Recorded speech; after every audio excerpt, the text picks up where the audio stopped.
And I think that try to just remember that if you can do something today, or even 1% more today, that you'll be in a better place for your future self. I think that's definitely something that I try to tell my clients.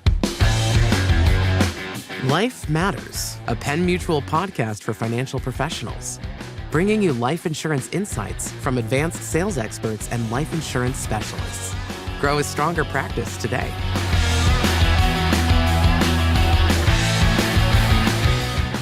Welcome to Life Matters, a Penn Mutual podcast. I'm your host, Bill Bell, Vice President of Advanced Sales with Penn Mutual, and I am so pleased that you chose to join us here today.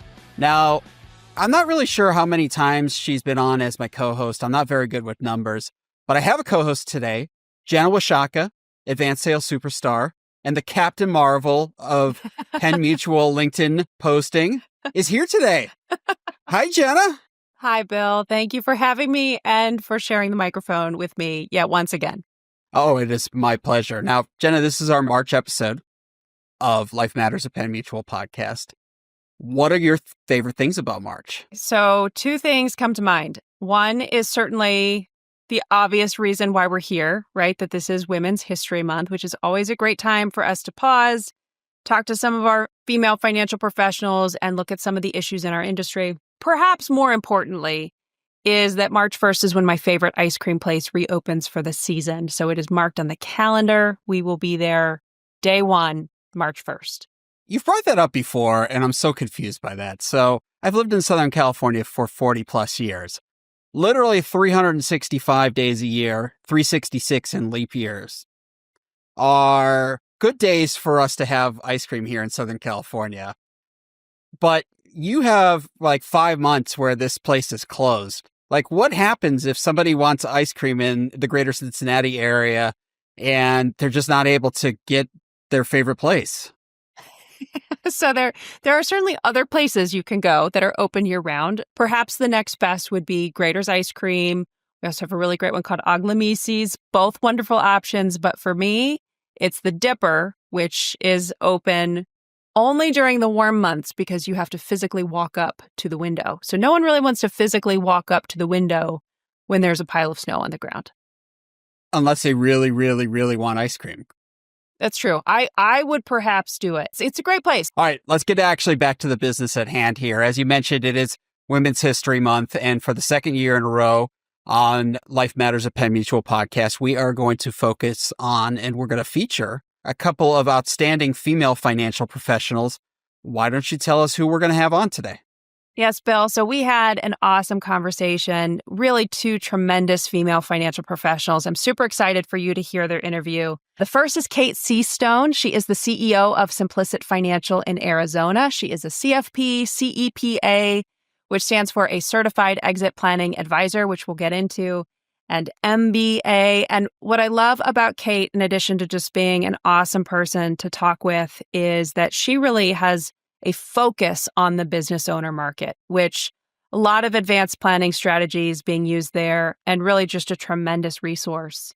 The second is we were so excited to get Claire Gallagher. She is a delightful person. So Claire serves the Irish American community. She's a financial professional with Empire Wealth Strategies in New York City, and really just an absolute delight to talk with. So stay tuned to the second half of the podcast to talk with Claire.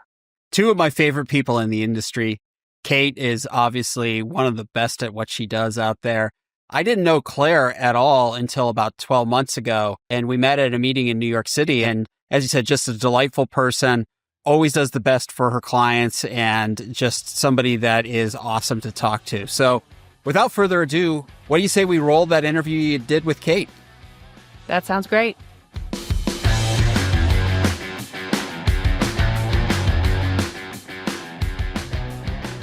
Kate, thank you so much for joining us on the podcast. It is such a pleasure having you here with us today.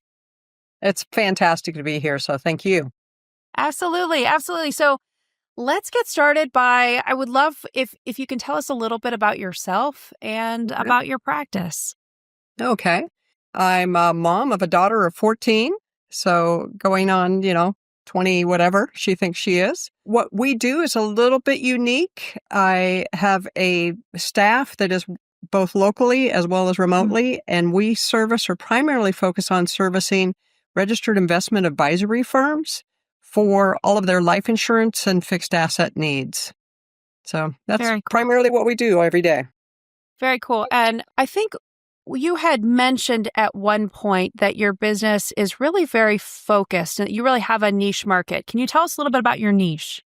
The niche is that we primarily, we have some individual clients still because we used to be a full service firm. But what we found was my talents and expertise could really help others. And we're able to help those investment advisory firms that don't really understand insurance or how to place it in the overall portfolio. We really work 100% by referral and 100% working with all of those investment advisory firms. That's incredible. 100% by referral. And you do quite a bit with the business market, if I'm not mistaken.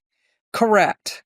That tends to be where we end up with a lot of the clients because a lot of the needs are generally high net worth or business owners, business succession planning, things like that, which I do have the background in terms of I'm an MBA, a CFP, as well as a CEPA certified, which is the exit planning certification, because we wanted to be able to help our clients, which is the advisors, help their clients. The exit planning is so interesting to me. And I know a lot of us work with business owners that they're thinking about how to make their business successful. They're thinking about, what is the future of their business, but they're not always thinking about the exit plan. How important do you think the exit planning is as part of just a regular maintenance plan for any business owner that you're working with? I think it's extremely important. And that's what's cool is I actually work with some advisors that they understand that. And that's what their focus is on that exit plan. So we're able to parlay off of the knowledge of each other to be able to create the best possible solution for the client. But whenever I'm working with a business owner, I'm always talking about what is your exit? What's your out? No matter what we're investing in or doing, whether that's our own business or someone else's, we need to start thinking about what's the next step? What's 5 years, 10 years from now? On kind of a related note, so in advanced planning, of course, one of the things we've been talking about nonstop is the Connolly case that came out in June of last year. What are you seeing in practice in terms of how that decision has impacted buy-sell planning? What kinds of questions are you working through with your clients specifically with respect to that decision? The first aspect is to make sure that does it apply or not apply? From that perspective of what's the net worth of the individual and as well as the business and the value of the business. Absolutely. So those are one of the things that you have to look at first, because some people will get wrapped up. It's like, we got to be okay with the Connolly. It's like, well, let's look at the big picture. That's one of our steps. And then the other is, we work with a lot of attorneys, a lot of estate planning attorneys. So it's easy to be able to put those things together. You start building your team over time that you work really well with. And so we've built that team, and a lot of the advisors have their own team as well, and we're happy to talk to them about it. That's tremendous. Now, as you know, this is or will be at the time that this episode is released, Women's History Month. And it gives us an opportunity to really celebrate women and also to highlight some of the opportunities in the market and some of the challenges that we have. So I came across a study from LIMRA that, no surprise, showed that men are still more likely to have a financial professional than women. And really that women are looking for, when they're looking for a financial advisor, they're looking for three things. They are looking for trustworthiness, they're looking for experience, and they're looking for communication skills. Trustworthiness, experience, communication skills. But why do you think that female advisors are really in a position to better meet this need for these women that are looking for financial professionals? Oh, fantastic. I think in general, you look at knowledge and experience, the women that are in this industry tend to be a little bit more experienced. We made it. So that's what I see.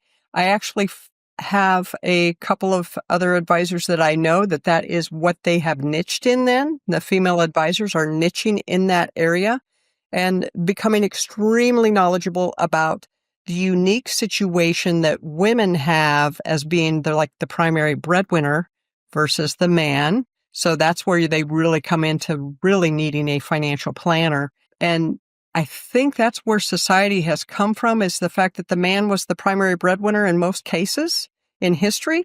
So that would be the person to engage, and then the wife would come along. And what we're starting to see more and more of, in fact, I was talking about one this morning, is she is the breadwinner. She actually has all the assets, just sold her business, but had a fantastic prenup. And, she is the one that controls everything, because we were making the decision of where are we going to place that insurance. We actually don't even need insurance on him because there's no loss to the family other than all the things he does to maintain the household. So you could put some there, but it's really, we have to make sure that she's taken care of so that, if anything happens to her, he and the two boys would be taken care of well. I guess twofold question. So one is, what would you say to a female potential client who just doesn't even know where to start? Like, I don't even know. I know I probably need help and I'm doing the best I can with my finances, but how do I find a financial advisor? Wonderful. What we do with individuals, because like I said, we work 100% by referral, and I will get referrals directly to, can you help my friend out? Or I heard I need to talk with you. And we spend an initial consultation. I'll do schedule a half hour to an hour to see what is it that they really need. Where are they at in their transition? Because you'll get some that they just lost their job. How do we go there? Hey, we're thinking about retirement. How do I deal with that? So we'll do an hour-long consultation. And then in our situation, because we don't do investment advice in assets under management anymore, we actually then refer that to advisors that we know that use the same methodology, that we trust explicitly, that can then work with them. Very cool. So it sounds like I'm hearing word of mouth referral is usually preferred to internet searching, which is what we normally will do. Yes, because women will go, they will rank you much higher, and they tend to ask their friends. Women, that's the really cool thing about niching in that market, is once you have a few clients, it's all by referral, because women tell women about great experiences. So second part of that question, in terms of thinking about women in the industry, what would you say to a young female financial advisor who maybe is afraid or new or afraid to take that step and make that leap? And another way to ask that is, what would you say to a younger version of yourself to encourage her to enter this market? One of the things that I did, and I'm actually really pleased that I took that route, find a mentor and team with them. Granted, you're going to give up some of your revenue. Don't be short-sighted. Do that. Team with someone, because you'll end up with a lot more in the future. Just by doing that, you're learning the ropes, because especially women, love to help younger women. And in fact, I will take on a mentee if somebody really wants to understand life insurance very, very well. Yeah. Because it's knowing the nuances of this industry. It is, life insurance, there's a lot to it. There's a lot to the overall industry. And it's not just, hey, here's an app, get a policy, boom, you're done. That's very rare in our cases. And it's years of experience that you start to learn how to work and how to help the client in the best possible way. So I highly recommend find yourself a mentor, team with them, learn from them, watch them, and observe. So I can't emphasize that more. I could not have said that better myself. At one point you had mentioned something about having annual strategic time to work on your business. Yeah. And that has really stuck with me. And I kind of feel like that's the coolest idea I've heard in a long time, just to have, for anyone to have annual strategic time to work on yourself and your business. What do you, can you shed a little bit more light on what that looks like for you and why that might be important for women business owners everywhere? Oh, yes, because it's easy to get caught up, especially as women, we're doers. We want to get things done. And 100%. You have to remember, that to step back and say, okay, let's look at the big picture and plan it out. So I belong to a couple of different masterminds where we actually can do annual planning. I highly recommend it. one of the ones I did this year that I really enjoyed, we had a small group of financial planners, but everybody else was different types of businesses. So you learn ideas and concepts that work in another business. It's like, didn't think about that. Everybody does it this way, but why? These are some other things that we can do and approach. So I highly recommend stepping back, looking at reviewing your business. What did we do well? What did we need to focus on? That's actually how we ended up making that shift away from a full service firm into really focusing on life insurance and the fixed assets, because we realized that's where our expertise was. And if we want to grow, they always say riches are in the niches, but it's like, I want to be excited about what I'm doing every single day. And so we found a methodology to do that. And that all came out of our planning that we had and I love doing it in a group situation. So that's where I choose to do that. That is so cool. And I love that focus. And I think that's one of the things. So sort of a plug for Penn Mutual, because I do work for Penn Mutual and this is their podcast. I love that they have I get the idea that their mission is very similarly focused, that Correct. They know their client, they know their product line, and they're not trying to be everything to everyone. And again, as a woman, I need to hear that sometimes. It's like, okay, you're allowed to just have a corner of the world that you do well in. Right. And that's your thing. You don't have to do everything and be everything for everyone. And I think that must have been a very difficult and exciting decision to decide to carve out that portion of your business. But you said you've been by referral only since 2012. Did I hear that right? Correct. That's incredible to see how you've progressed, and in carving out a portion of your business that you've been able to go to being referral only. In a way, It's counterintuitive, but it's beautiful to see that you all have been able to do that in your practice. And it was a scary step. I'll admit that, especially because with having assets under management, you're getting a monthly paycheck. You're used to that. And, when you go into the life insurance and the fixed investments, it's like you now have to run it like a business. Your P&L will move and change. So how are you going to handle that? What are we looking at? Setting aside reserves, appropriate reserves. There's a lot more to it than just running a business that's got a little, mouse running in the background. Absolutely. And from what I understand, you did not enter that decision lightly, nor did you necessarily do it too quickly. It was a gradual process of interviewing different firms and taking your time to make sure it was the right choice. Correct. I interviewed 12 different firms from across the U.S. I love as well that. as one of the business coaches that focuses on investment advisory firms. And it was a great learning experience for me because we did assets under management, but now I got to find who actually fits well with my style of the way that I looked at a person's portfolio. Yeah. So let's shift gears just a little bit. I know that you have been involved in the nonprofit space. I would love to hear what's next. What's next for you? In what direction do you hope to go?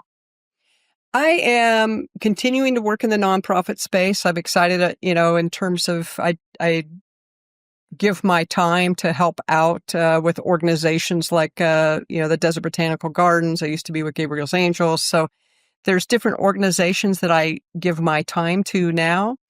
And we have set up our family foundation where we're putting aside funds with the goal to be able to impact and improve the lives of women that are basically wanting to be entrepreneurs. Whether that be in a third world country, if you see the movie Queen of Kotway, where these women want to be able to get above and get out of the constant cycle that they've been in, to even working with some of the organizations here in the U.S. that are doing the same type of work, trying to help women become strong and stand on their own. That's kind of our future focus, and I look forward to getting there soon. That's incredible and so powerful. Please keep us posted. Yes. It encourages me to think outside the box. And, this creative thinking, I think, is just so powerful in all the opportunities that you're potentially bringing for other women in the future. It's truly incredible. You bet. And Jen, I'm going to parlay off of a little bit earlier question that you had in terms of the business planning. I also think it's important to have just strategic planning where it's just you getting away, because every single woman I know has a lot going on in their lives. So I just took a break and for some time in Cancun with a couple of friends, but took time to be with just me, which was fantastic because it helps you process some of the things that are going on. So I highly encourage that too. Schedule that in intermittently.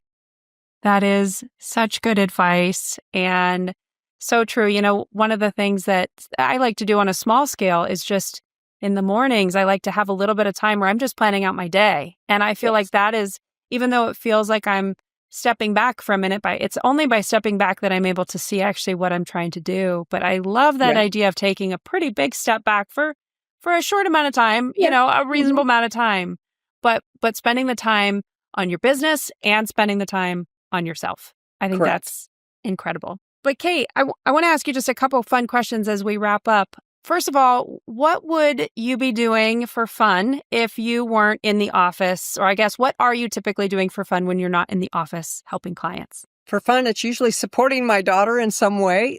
She's into theater, so I enjoy that. I love that. Yeah. So that's what that's are a lot some of fun. tell me some recent productions that she's been in. Well, she's in the middle of Hadestown right now, so it's kind of fun to see, you know, because she's doing she performs for us on the weekends, you know, has to practice her line, so that's a lot of fun for me. I do agility with my Australian Shepherd as well. So amazing! Yeah, so that's a lot I of fun. love that. That's so cool. So. Embarrassing fun fact about me, I was definitely a theater nerd in high school, most definitely. And I mean, just tremendous people that I got to spend my time with, but also it's one of those things where I feel it gave me so many life skills where someone told me the other day, they're like, man, you don't seem to be nervous on stage. And I'm like, there's a reason for that. It's because I did stage in high school and it's that part of me gets to come out a little bit. Oh, that's fantastic. I can't wait to see you on stage. It's Women's History Month. So if you had to pick a favorite female superhero, whether fictional or real, who would you pick and why? I believe we would, and at least for myself, you have to pick your mom. I mean, and for those that have a good relationship with their mother, I'm like, yeah, she's always there, always supporting. You know, you can go to her at any time and she's going to take care of you. It gives you that foundation to be able to go and be yourself. Well, Kate, thank you again so much for your time today. This has been a tremendous tribute to Women's History Month, and it is such an honor to speak with you and have you on today. Well, thank you so much. I really appreciate your time, Jenna. Awesome. Claire, well, welcome to the podcast. Thank you so much for sharing your time with us today. It was my pleasure and absolute honor to be here. So thank you so much, Jenna. Of course. Okay. And first of all, I think I speak for everyone at Penn Mutual when I say you have the loveliest accent of anyone we have ever worked with. So can you please share a little bit about your story? When did you come to the United States and what brought you here? Well, I appreciate that. Most people can't understand me, Jenna, so I appreciate that. So I came here just over 13 years ago now. I originally came over as a cousin of mine in South Carolina, unfortunately, had cancer at the time. And I was fortunate enough that I was able to have no ties. So I was able to go over and spend some time with her in South Carolina. So yeah, I was very, very fortunate. And then a career opportunity arose in New York and I said I'd give it a year. Here I am 13 years later. So the rest is history. Amazing. Amazing. And so tell us a little bit about your business. I know you're in New York and that you have a little bit of a niche market. Can you give us a sense of what it is that you do and the clients that you serve? Yeah, absolutely. So I obviously coming from Ireland and being an immigrant in general over in the US can be quite lonely. And sometimes it can feel complex trying to, I guess, dive into finances because it's so different to, I guess, the way things are in Ireland. So I gravitated to a lot of the Irish community here, even Irish Americans as well as a whole, because of obviously that commonality. And I just feel that because that commonality is there, I feel there's an instant trust there as well to be able to help navigate through the different areas that they have to go through in life and the different life changes. Absolutely. You know, and the individual that we interviewed just before you, Kate, so she has a niche market too, where she really serves exclusively the business market. Do you think that it helps you to have a focus market? How do you think that helps your practice? To be honest, I think it depends on the person. Like for me, I find that just working with different clients in general, I love to help people. But in the sense of having, I guess, a story behind why you're doing what you're doing is part of my why, essentially as well, because I like to work with Irish Americans because selfishly it keeps my close ties to home as well. And they don't just become clients. They actually, for the most part, I have friendships that come out of it. So it keeps us all this sense of community nearly than a business as well, because we're all helping each other out in some capacity. A little bit of a fun question. So you mentioned just like missing home sometimes, or maybe you had said something along those lines. Is there like an Irish comfort food or song or something that like whenever you hear it or like it just brings you back and reminds you of home? So actually a cup of tea. I make a cup of tea and it solves life's problems. I love it. Okay, now how do you take your tea? I do have to know. Like I know there's a big debate about like sugar. There's a cream. huge debate about that, yeah. Again, it can't be too milky. So it's all about the milk. It's something about the water back home in Ireland that makes tea that extra little bit more delicious. But I feel that everyone has their own home comforts. For me, definitely tea is something that I gravitate to just like a hug and a mug nearly. That's the best. So you're saying if I have a cup of Irish breakfast tea, black, I'll send you some. I'll send you some after. Oh, perfect. Perfect. I love it. Okay. All right. Back to business and the stuff that we're here for. That's always more fun. Okay, so let me bring this back here. As you know, we are recording this episode for Women's History Month, and it gives us a chance to celebrate women and also, I think, a time to pause and think about issues and how we can better serve women in the industry. I just came across this LIMER study that said that the gender gap in life insurance between men that own life insurance and women that own life insurance is higher than it's been in over a dozen years since they've been doing this research, which kind of blows my mind because I would think at this point that maybe we would have more women that had life insurance. And this is very open-ended, so in any direction you want to take it, but what do you think we can do to better give women the confidence to talk about life insurance, to start applying for the coverage they need? And how do you think female financial professionals like yourself are really in a good position to be addressing those needs? Well, it's a great question, Jenna. I think that women in particular now are getting more educated. So I feel that that's a positive, I think, because they're starting to see, right, well, I do have a voice in when it comes to family finances, for example. And I think there's more and more stories out there as well that women don't want to be left on the sidelines if, God forbid, their partner or spouse passes before them. Because there's so many stories out there that unfortunately women don't know how to navigate through that if they haven't had any education or any being informed of what the steps are. For me, when I work with my clients, I always find it very important to involve both partners. And because God forbid, in the event of something happening, they need to be able to know who to contact in the event of an incident happening.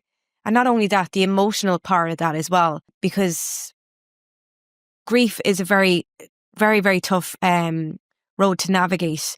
And I think if you have the right advisor to be able to help you, guide you through what steps are needed, at least that's half the battle in the sense that you don't have to address that. But also, going back to your question on how do we help women get more informed, I think it's just involving them more in the conversations as you involve, say, for example, if you're speaking to a particular partner, maybe propose that question, right? Well, how about we involve both partners in these conversations? I think that's a stepping stone to helping more women be more involved in those conversations. That's terrific. You mentioned 13 dozen years that you've been doing this, that you've been a financial professional. I know that I have this written down somewhere, in 2017, you were Penn Mutual's #1 emerging advisor in the country. And that's so impressive. And What would you say to maybe a younger version of yourself, or like a brand new financial professional, female financial professional that's scared to get into this market and that's scared to show up and do this kind of work? How did you find your confidence along the way? And what would you say to a younger female entering this industry? Firstly, I appreciate that, Jenna, especially coming from you with your background. You have an incredible career background, which we'll get to another day, hopefully. Thank you. If I was to speak to my younger version of myself, I'd say hang in there and surround yourself with the right people, because I wouldn't be where I am if I didn't have the people that I surrounded myself with. And particularly as a female in a male-dominated industry, it can feel somewhat isolating, but at the same time, it can be to your advantage because you can use it to stand out more. You can use it to look at different ways to bring different ideas to the table. And I do feel that for the most part, from my experience, that a lot of my male counterparts have helped me get to where I am today. So if I was to speak to any other females out there, I would tell them that, don't be afraid of your male counterparts, because at the end of the day, they want you to succeed. But also you can help them succeed because they may not see something that you see. So you both can bring something to the table. And I think that from my experience anyway, I think it's actually good to have a male and a female perspective when it comes to advising, because you get to see from both sides of things a person's complexity on their finances, or even simplifying what needs to be put into action for them. 100%. I could not agree more. And you're not the first person I've heard say that team approach is invaluable, that working together with different clients and not being afraid of that, and not being afraid to, like you said, surround yourself with the right people. And I also love the idea of having male sponsors. I've certainly had some really incredible male sponsors in my career that have advocated for me and have given me the opportunity and the education that I needed. And at the same time, so many incredible female mentors. Now, I know you've had some awesome female mentors. Do you mind speaking a little bit about female mentors that you've had in your career and how that's helped you as well? Absolutely. I feel that developing relationships is a huge proponent in this business. And I think you have to be willing to put yourself out there to develop those relationships and put the time and investment into those relationships, just like any relationship really. But I would feel that was probably a key to how I got to where I am today. And I was very fortunate enough to develop a relationship with the previous CEO of Penn Mutual, Eileen McDonnell. And I felt that surrounding myself with a person like that, I was very fortunate to be able to see firsthand, from previous mistakes or from different situations that she had occurred, she was able to help me navigate through different situations, but also help me approach things differently, but also, most importantly, having the right mindset to approach each day and how to make sure that I'm best serving my community and my clients in the best way I can. Because if I'm not in the right mindset, I won't be able to give the best service to my clients. That's tremendous. I can think of few better mentors than her. Claire, I wanted to highlight, you've been involved in a couple of really, I think, amazing nonprofit boards. One is the Children's Medical Research Foundation, and one is another that you're a member of, Cooperation Ireland, which is a nonprofit and non-denominational charity dedicated to peace and reconciliation on the island of Ireland. First of all, maybe this is the dumbest question you've ever been asked, but how often do you have people surprised that Ireland is an island? You have to remind them of that fact. Some people think there's leprechauns in Ireland, so I get it all. So you'll take it. Okay, so I know you've been on these boards. How have you found that being involved in a nonprofit either helps you, it helps you on a level of giving back, or it helps you relate to your clients that might be charitably inclined? For me, anyway, unless obviously you have gone through a significant health event with your own family, you don't really think about these things as such. But for me, I was very fortunate to have met a client of mine who actually introduced me to the Children's Medical Research Foundation. So I was very fortunate to get in from that aspect of things. Otherwise, I may not have heard of it while I was here. But I do feel that what it has helped me with is putting things into perspective, because I guess when I can see where the charitable money is actually going, in the sense that it's more on the pediatric research versus the actual infrastructure of, say, for example, a children's hospital. And I feel that that's a very compelling story for me to tell my clients then, because most of them, say, for example, have families or have children.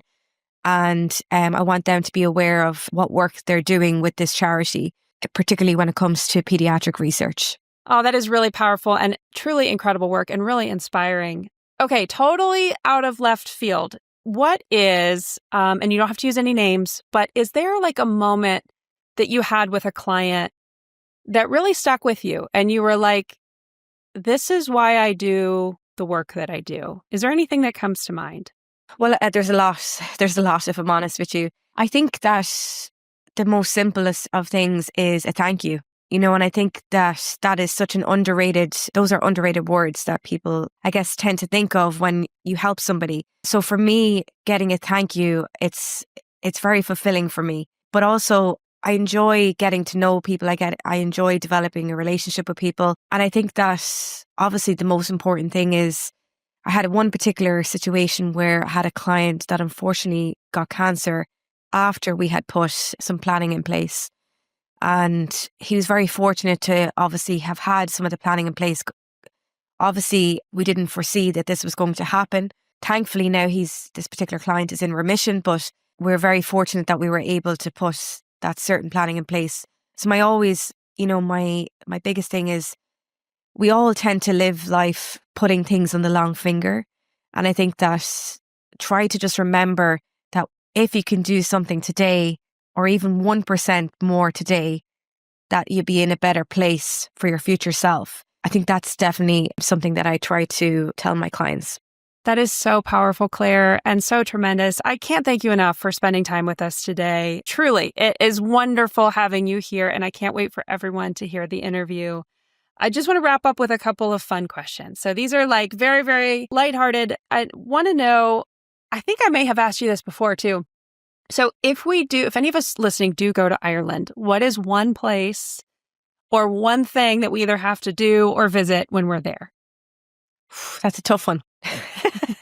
There's so many places, and obviously I'm from Louth. It's the smallest county in Ireland, believe it or not. The weather normally rains all year round.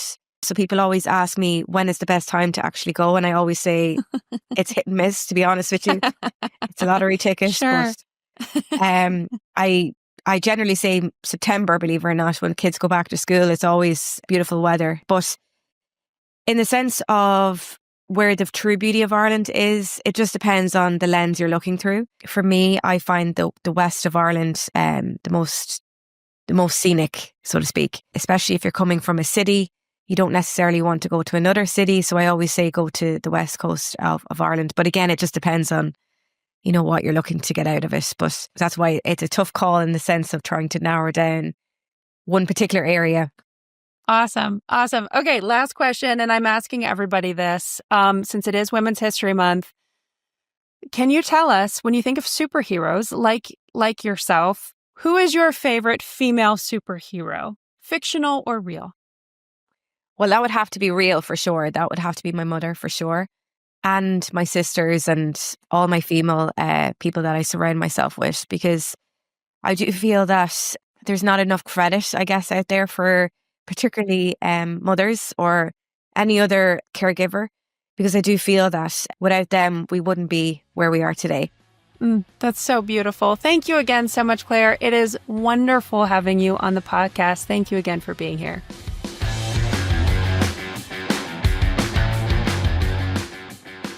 Wow, Jenna, another great interview. Terrific job. Claire's just such a delight. I love listening to her. She's got so many great insights. So great interview. In fact, 2 great interviews that were part of this show. So thank you very much for doing such a great job with those awesome ladies. Absolutely. The pleasure is all mine. They were both amazing, and it was wonderful to get to know them. And I think our listeners will enjoy it too. All right. Before we officially wrap, I believe that you have a question for me. A very official question. So I asked Claire, I asked Kate, their favorite female superhero in the interest of Women's History Month. So Bill, who is your favorite female superhero? And I would say there are no wrong answers, but there are in fact wrong answers. So choose wisely. Okay, fair. I'm going to give you 2 answers, and I was going to ask your permission, but it's my show, so I'm going to do it anyways. That's fair. My favorite female fictional superhero would have to be Wonder Woman.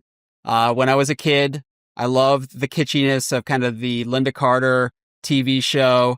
And then I appreciate the newer DC movies starring Gal Gadot. So I would have to go with Wonder Woman. But in reality, my superhero was my mom. She certainly gave it all to make sure my brother and I had everything that we needed when we were kids.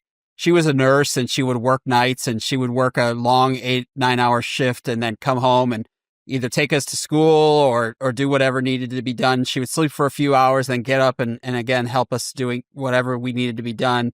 She could have had a cape too, if she wanted one. She was that dynamic, just a wonderful lady. Unfortunately, she passed away about 10 years ago, but that doesn't stop me from appreciating all that she did for my brother and I as we were growing up. So it would definitely be my mom as my superhero.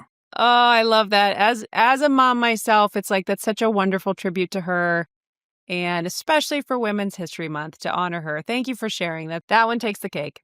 All right, very good. Well, why don't we wrap this show up? So first of all, if you have a question for me or for Jenna or for Kate or for Claire, you could send us an email to lifematters@pennmutual.com. That's a special inbox that only I have access to, but I do respond to every email that is sent there.